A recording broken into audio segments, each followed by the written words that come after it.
Russia Ukraine যুদ্ধে পাল্টাপাল্টি হামলা থামছেই না। দুই দেশই নিজেদের সর্বোচ্চ শক্তি ব্যবহার করে যুদ্ধ জয়ের চেষ্টা চালিয়ে যাচ্ছে। ইউক্রেনের বিমান বাহিনী জানায়, স্থানীয় সময় বুধবার প্রায় 25টি রুশ ড্রোন হামলা প্রতিহত করেছে তারা। রাশিয়ার প্রতিরক্ষা মন্ত্রণালয়ের দাবি, চলতি মাসের শুরুতেই ইউক্রেনের উত্তরাঞ্চলে প্রায় 1000 বর্গ কিলোমিটার এলাকায় প্রবেশ করেছে তাদের সেনাবাহিনী।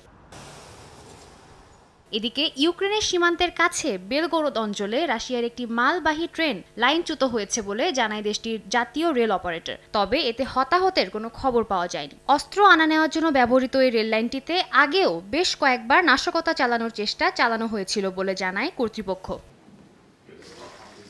এদিকে কিয়েভে যৌথ সফরে গিয়েছেন মার্কিন পররাষ্ট্রমন্ত্রী অ্যান্টনি ব্লিংকেন এবং ব্রিটিশ পররাষ্ট্রমন্ত্রী ডেভিড ল্যামি। কিয়েভের দূরপাল্লার ক্ষেপণাস্ত্র নিক্ষেপের বিষয়ে পশ্চিমাদের নিষেধাজ্ঞা তুলে নেওয়ার ব্যাপারে আলোচনা করতেই এই সফরে যান তারা। এ সময় ব্লিংকেন বলেন, ইউক্রেনের প্রয়োজনে যে কোনো সময় যা কিছু প্রয়োজন তা সরবরাহ করতে যুক্তরাষ্ট্র প্রতিশ্রুতিবদ্ধ। এমনকি রাশিয়ার বিরুদ্ধে জয়ের জন্য দূরপাল্লার ক্ষেপণাস্ত্র ব্যবহারে ইউক্রেনের উপর আরোপিত নিষেধাজ্ঞা প্রত্যাহারের চিন্তা করছে যুক্তরাষ্ট্র।